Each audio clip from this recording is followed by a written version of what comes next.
Anjir, baterainya goblok. Chipsetnya oke juga, layarnya oke, sensornya oke. Mampus lo nggak bisa lihat, anjir. Oke, kembali lagi unboxing setelah sekian lama. Tapi sayang sekali ini unboxing kayaknya bakalan cepet aja karena kita dilarang untuk spill isi dari HP ini. Jadi ini adalah iQOO Z11 5G yang bakal launching ya. Tapi lagi-lagi ekspektasi lu jangan tiba-tiba iQOO Z yang lama comeback. Karena sekarang ini Z itu punya positioning yang menurut gue sekarang semakin masuk akal. Karena dia itu ngasih posisi yang lebih entry lagi. Jadi nanti tengahnya mungkin aja gitu ya, kita berharap penuh bakal ada iQOO Neo gitu. Karena kan udah jelas nih posisinya. Kalau tahun lalu kan ada Z10 Lite, Z10 Lite, Z10 terus baru iQOO Neo. Nah, ini sekarang penggantinya Z10 jadi iQOO 11, Z11 ya. Oke, ini dia ya yang gue dapet nih iQOO Z11 5G 12 256 GB. Ini racikannya bagus ya. Jadi anti nge-lag, harusnya dari RAM-nya udah gede. Dan ini warnanya yang kita dapat ini adalah warna biru ya. Gue belum pernah lihat sih. Leak-leaknya pun juga bener beranteng banget ya. Gue nggak tahu sih. Mungkin karena HP udah makin mahal, orang ekspektasi sama HP baru tuh ya mahal lagi, mahal lagi. Yang pasti ya iQOO itu masih ada harapan harga HP itu masih stabil lah. Ya lu lihat aja iQOO 15R itu harga 7 jutaan masih cukup masuk akal lah. Berarti ini di setengahnya lah, 3 juta atau 4 jutaan something ya. Ya semoga aja. Ya gue nggak tahu ya, semoga aja ya. Tapi kita lihat nih HP-nya.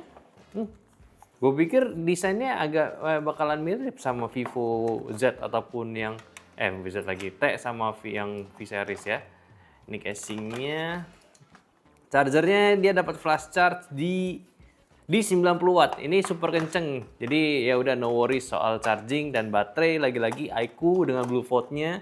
Barang Vivo pun itu HP terbaik. Gue udah pakai Vivo X300 Ultra. Ini promosi sedikit ya, emang karena gue suka banget sama handphone ya. Itu baterainya irit banget gitu, parah ya. Nah sekarang kita lihat gimana si iQOO Z11 ini. Ini lagi-lagi desainnya cukup fresh ya dari kamera bump-nya. Walaupun memang ya stylenya dua kamera seperti ini. Lagi-lagi kayak iQOO 15R juga dua kamera juga. Di dua kamera dengan kamera bump yang mengotak seperti ini. Warnanya biru. Dan dia birunya ada tekstur kayak cat gitu ya. Nggak tahu sih sebutannya apa. Sampingnya flat design tapi kayaknya ini masih plastik. Belakangnya pun juga mungkin plastik juga tapi nggak kopong. Ini bagus lah. Ini speaker, atasnya juga, bawahnya juga speaker di bawahnya. Jadi ini udah pasti stereo lah ya. Sambil kita nyalain aja. Oke. Ya gue nggak tahu sih ya kalau ngomongin iQOO. Jadi ini di sini HP yang sebenarnya gue pengen cepat untuk background content update-nya. Tapi ya gue nggak bisa share banyak gitu. Jadi yang bisa dilihat di sini ya udah iQOO Z11 itu launching di Indonesia sebentar lagi. Ya jadi gue pengen tahu aja apakah dia nge-lag atau enggak. Ya mungkin gue bisa teaser sedikit yang mungkin lu nggak bisa lihat juga. Jadi lu bisa ngeliat ini gue aja, apa namanya, ekspresi gue aja. Oke, you are all set up. Welcome, Originoise. Oke, ini dia tampilan utamanya si Vivo lagi, iQOO Z11 ya. Lu bisa lihat di sini ya, gue lupa nih harusnya review install app-nya nih. Jadi installing apps dulu nih. Pasti bakal ada nge-lag dikit karena ini ada pembaruan, jadi mesti sabar aja. Oke, jadi ini adalah tampilan awalnya yang udah menggunakan Originoise out of the box-nya, jadi udah nggak usah worry lagi. Dan satu hal yang bisa gue spill ke kalian ya tentang si baterainya. Apakah baterai ini cukup aman untuk gue share? Wah anjir, baterainya goblok. Kapasitas baterainya 9000 mAh. 9020 mAh. Ini HP baterai gede banget sih. Sangat-sangat bodoh ya. Jadi ini kayaknya jelas ya kenapa lo ketok-ketok nih bener-bener padat gitu. Jadi Bluefold-nya dibikin padat, jadi nggak ada ruang lagi buat suara-suara kopong gitu. Pok-pok nggak ada nih. Nah, tapi untuk chipsetnya, gue bisa lihat di sini oke, sesuai sama ekspektasi gue. Ya, gue bisa kasih hint aja lah ya. Ini memang pembaruan dari yang lamanya aja. Jadi, ya sebenarnya pun lu bisa nebak ini bakal pakai apa. Atau lu setelah nonton video ini, lu bisa cek di internet saat ini, ya iQOO Z11 itu pakai apa gitu ya. Ini chipset menarik lah pokoknya ya. Perlu dites juga, apalagi kan dia ini iQOO ya. Bisa jadi ada beberapa fitur gamenya juga yang mungkin bisa apa namanya, bikin lu main gamenya lebih nyaman lagi. Kita lihat layarnya ya, lu nggak boleh lihat ya. Oke, menarik, menarik. Nah, sambil gue download juga device Huawei. Mampus lu nggak bisa lihat, anjir. Lu bisa lihat tadi dia udah stereo juga, jadi ini udah menarik ya. Stereonya juga di sini jelas ada speakernya ya dari desainnya.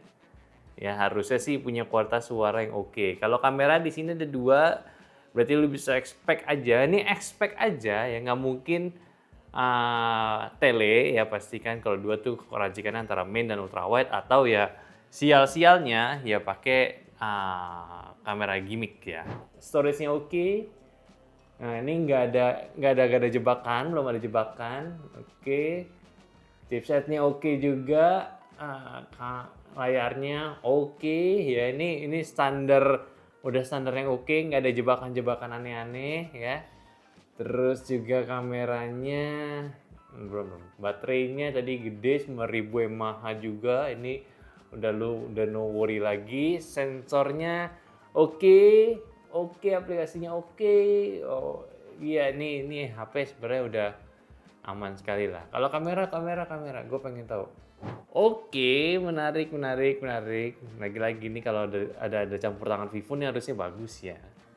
Cuman yang gue bisa katakan sebenarnya saat ini ya, lu itu wajib untuk tunggu lah sama HP yang satu ini. Karena bisa jadi ini HP itu kayak semacam penyelamat lah. Penyelamat HP-HP yang sekarang mahal. Karena gue bisa expect dia ini bakal kasih harga yang masih sangat wajar. Mungkin nggak murah, nggak kayak kompetitornya HP ini yang tiba-tiba dapat harga yang gila. Tapi iQOO, dari kita lihat di iQOO 15 yang naiknya sedikit tapi fiturnya bagus ya. Ya upgrade maksud gue, iQOO 15R juga di setengah harganya dapat chipset yang oke juga. Nah ini iQOO Z11 ya, bisa jadi harapan lagi ketika harganya iQOO 15R itu berapa. Ya kisaran setengah harga kurang lebih dia ini bisa jadi penyelamat buat lu yang pengen HP dengan performance oke. Ya utamanya sih gue berharap penuh price to performance-nya itu bagus. Lagi-lagi iQOO itu memang tuh dia gak bakalan lebih murah. Ini ya opini gue aja, gak bakal lebih murah dibanding Poco ya. Tapi dia itu selalu ngasih hal-hal lebih yang biasanya di Poco itu tidak ada. Ini gue nggak ngebias ya, tapi emang berdasarkan pengalaman gue pakai HP Poco dan iQOO. Ya, iQOO itu bagus, Poco itu bagus. Cuman ya kalau lu paham dan lu bukan fanboy, lu harusnya paham maksud gue seperti apa ya. Tapi sejauh ini lu bisa lihat aja desain HP-nya. Once more ya, dari layarnya yang udah simetris, atas bawahnya, bezelnya, tingkat ketebalannya juga udah oke, walau 9000 mAh yang nggak tebel, terus juga desainnya minimalis, nggak dangdut gitu ya, nggak aneh lah maksud gue ya. Dan speaker yang nonjol di sini, bagian bawah juga ada. Ini handphone yang sebenarnya sih gue tinggal tunggu harganya aja berapa gitu ya, karena ini pastinya bakalan menarik ya guys ya. Sayang banget gue nggak bisa spill banyak ke kalian tentang HP ini, speknya seperti apa, kameranya seperti apa. Cuman ya lu bisa lihat tadi ekspresi gue tentang HP ini seperti apa. Oke, ya sayang banget sih, gue agak kecewa gue nggak bisa share ke kalian. Tapi ya tunggu aja tanggal mainnya si iQOO Z11 ini. Oke guys, thank you.